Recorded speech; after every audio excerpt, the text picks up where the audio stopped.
In August 1971, 24 ordinary young men answered a newspaper ad. It promised $15 a day for 2 weeks of easy work. No special skills needed, just show up. They were college students, polite, healthy, with no criminal history, no violent streak, no red flags of any kind. Within 6 days, some of them were screaming. Some of them were crying uncontrollably in a locked closet, and some of them had turned into people their own mothers would not have recognized. This is the Stanford prison experiment, and it is still one of the most disturbing things ever recorded about the human mind. Chapter 1. The Setup. The man behind it was a psychologist named Philip Zimbardo. He had a simple but unsettling question. If you put good people in a bad place, do the people change the place, or does the place change the people? To find out, he didn't want criminals. He wanted the opposite. He screened out anyone with a history of violence, drug use, or psychological instability. What he was left with were 24 of the most mentally healthy, emotionally stable young men he could find. Then he flipped a coin. Half of them became guards. Half of them became prisoners. That was the entire difference between them. A coin flip. The basement of Stanford's psychology building was converted into a fake prison. Steel bars on the doors. A dark closet repurposed as a solitary confinement cell they called the Hole. No windows, no clocks. Zimbardo wanted the prisoners to lose all sense of time, exactly like a real inmate would. The arrests were staged for maximum realism. Real police cars pulled up to the homes of the prisoner-assigned students. Real officers, in on the experiment, handcuffed them in front of their neighbors, read them their rights, and drove them to the station to be fingerprinted before bringing them to the fake prison. Zimbardo wanted the psychological shock of arrest to be real, even though the crime was not. At the prison, each one was stripped naked, sprayed with delousing powder, and given a thin smock with no underwear. No name, only a number stitched onto their chest. From this point forward, guards were instructed to call them by that number and nothing else. A chain was bolted around one ankle. A nylon stocking was pulled over their head to simulate a shaved scalp. In less than an hour, 24 confident young men had been stripped of their names, their clothes, and their identities. The guards were given the opposite treatment: khaki uniforms, mirrored sunglasses so the prisoners could never see their eyes. A wooden baton, just for show, they were told, never to be used, and one instruction from Zimbardo that would later haunt him. You can create in the prisoners feelings of boredom, a sense of fear to some degree. You can create a notion of arbitrariness, that their life is totally controlled by us. That was the only rule. No physical violence. Everything else was improvised. Chapter 2. The First Crack. Day 1 was almost uneventful. Some guards felt awkward giving orders to their former equals. Some prisoners treated it like a game, joking with each other through the bars. Zimbardo watched through hidden cameras, mildly disappointed that nothing dramatic was happening yet. Then came the night of day 2. The prisoners, irritated by their treatment, barricaded their cell doors with their beds and ripped the numbers off their smocks in protest. It was a small act of defiance. It triggered something none of them expected. The guards called for backup, woke guards from the off-duty shift who came in on their own time, unpaid, just to help put down the rebellion. They sprayed fire extinguishers through the bars to force prisoners back from the doors. They broke into the cells, stripped the prisoners, took their beds away entirely, and threw the ringleaders into solitary confinement. This is the moment the experiment stopped being a simulation. From this point forward, the guards stopped seeing themselves as research participants. They started seeing themselves as guards, real ones. Chapter 3. The Roles. Take over. What happened over the next 4 days followed a pattern Zimbardo had not designed and could not stop. The guards split into 3 types, almost identically to how real prison guards have been observed splitting in actual correctional facilities decades later. One group stayed strictly professional, enforcing rules without cruelty. A second group was passive, doing the bare minimum, mostly trying to be liked by the prisoners. But the third group is the one this experiment is remembered for.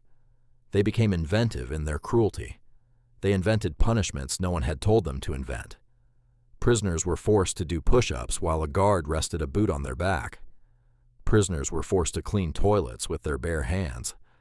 Privileges like bathroom visits were turned into bargaining chips, then revoked entirely, forcing prisoners to relieve themselves in a bucket left in their cell, which guards then refused to empty as a further punishment.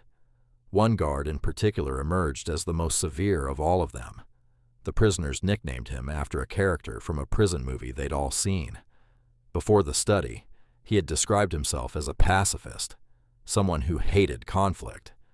Inside the basement, he began conducting what he called the count, a nightly roll call that started as routine and stretched into hours of humiliation, forcing prisoners to repeat their numbers over and over, to do jumping jacks, to sing, to insult each other on command. He later said he was disturbed watching footage of himself. He didn't recognize the person on the screen. He described slipping into the role so completely that by the end, he wasn't performing cruelty. He was simply being cruel, without a second of internal debate about it. Chapter 4. The Breaking Point. By day 3, the first prisoner broke. Prisoner 8612, one of the rebellion's ringleaders, began having uncontrollable crying fits, followed by fits of rage, then a kind of disorganized thinking that alarmed even the staff watching the monitors. Zimbardo offered to release him. Instead, the prisoner asked if he could just go talk to the other prisoners and convince them to keep going. He had been a college student 2 days earlier. Now he genuinely believed he was a prisoner, and that quitting would be a betrayal of his fellow inmates, rather than simply walking out a door that was never locked from the outside world. He was eventually released for real, within 36 hours of the experiment's start. 3 more prisoners would break down in the days that followed, each one showing the same combination of crying, rage, and a kind of mental fog the researchers had not anticipated. What's chilling is what happened to the prisoners who didn't break. They didn't get stronger. They got smaller. They became obedient in ways that had nothing to do with fear of punishment anymore. They followed orders automatically. They stopped making eye contact with the guards. Several prisoners later admitted they had genuinely forgotten, for stretches of hours at a time, that this was an experiment they could leave. The identity of prisoner had fully replaced the identity of Stanford's student volunteer inside their own minds. Chapter 5. The Visitor Who Saw It Clearly. On day 4, parents were allowed a visiting hour. Zimbardo, worried about how the prison looked, had the guards clean the cells, feed the prisoners a real meal, and play music in the background, like a stage set being dressed before the curtain goes up. Most parents left satisfied, even commenting on how nice the facility seemed. Only one mother noticed her son had lost weight and was avoiding her eyes. She raised concerns to the guards directly, who deflected her smoothly enough that she eventually let it go. Zimbardo himself, the man running the study, had by this point taken on a role too. He wasn't acting as a research psychologist observing data. He had started acting as the prison superintendent, a title he had given himself for realism, and a title he had fully absorbed. When a rumor spread that the released prisoner 8612 might return with friends to stage a breakout, the superintendent in him didn't think like a scientist protecting his subjects. He thought like a warden defending his prison. He personally went to campus police, asking to move the entire experiment to a real, unused jail cell for better security. They declined. Chapter 6. The Outsider. The experiment was supposed to run for 2 full weeks. It made it to day 6. What ended it wasn't a prisoner breakdown, and it wasn't Zimbardo himself. It was a graduate student named Christina Maslock, brought in to conduct interviews with the participants. She had no stake in the experiment's success. She was an outsider looking in for the first time. She watched guards march a line of prisoners to the bathroom, paper bags over their heads, chained together at the ankles, while guards screamed orders for no apparent reason connected to anything practical. She turned to Zimbardo and asked what he was doing to these boys. He didn't understand the question at first. To him, in that moment, this was simply how the prison ran. Her shock was the first thing that broke through to him in days. Of 50 or so outside observers who had walked through the basement over the prior week, she was the only one who reacted like this was wrong, rather than like this was an interesting study in progress. That night, Zimbardo ended the experiment, 6 days in, on a study designed to run 14. Chapter 7. What the data actually showed. The official conclusion, the one that made the study famous in every psychology textbook for the next 50 years, was simple and terrifying.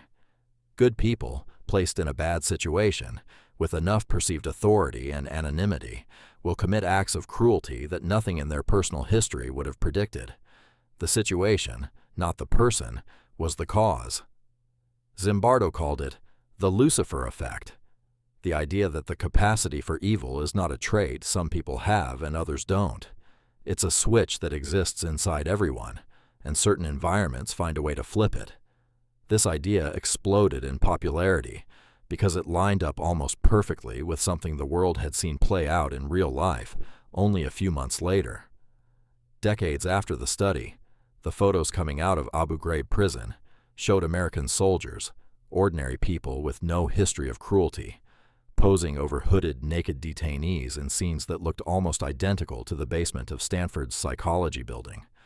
Zimbardo himself later testified as an expert witness, arguing that the situation those soldiers were placed in, not their individual characters, was what produced the abuse. Chapter 8.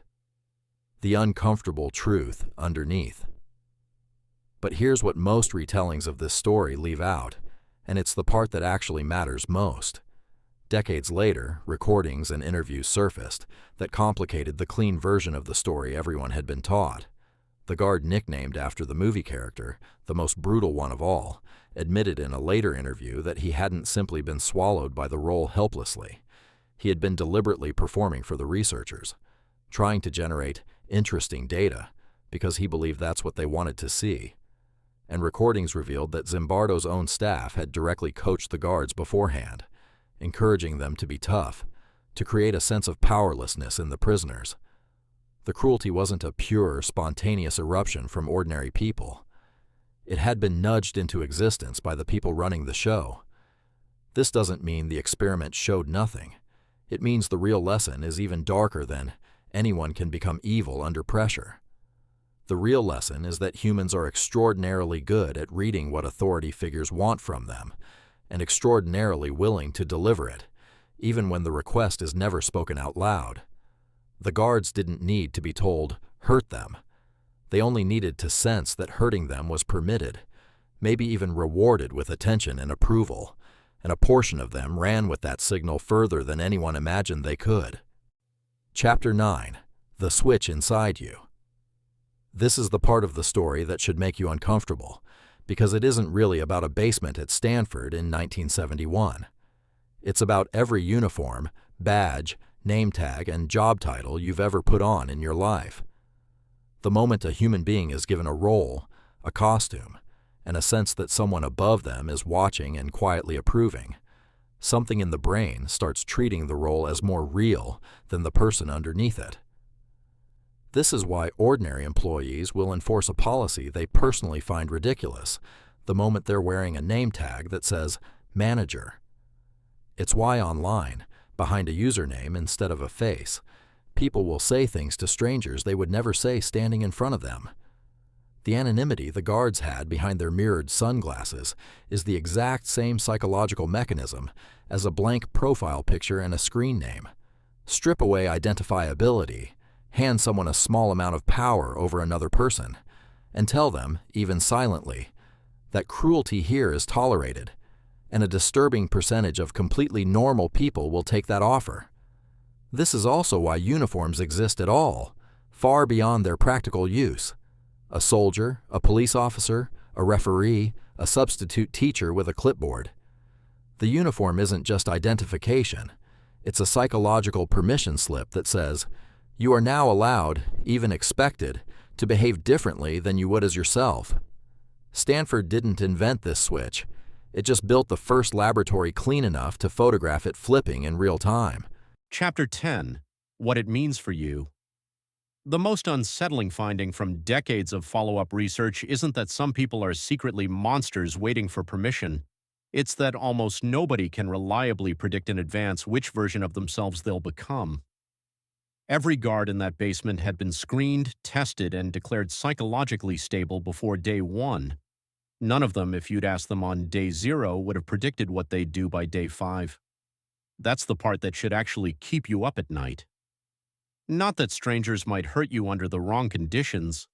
It's that you might be capable of behavior you would currently swear, with complete sincerity, that you are incapable of. The line between the person reading this right now and the guard running the count at midnight wasn't talent for cruelty. It was a coin flip, a uniform, a pair of mirrored sunglasses, and 6 days. And the unsettling follow-up question the study leaves you with is this: if the situation is powerful enough to rewrite who you are in less than a week, how much of who you already think you are was simply never tested by a situation strong enough to flip the switch yet? The basement is gone. The experiment ended in 1971, but the switch it found was never inside that building. It was inside the people, which means it's still inside you, right now, waiting for a uniform that fits.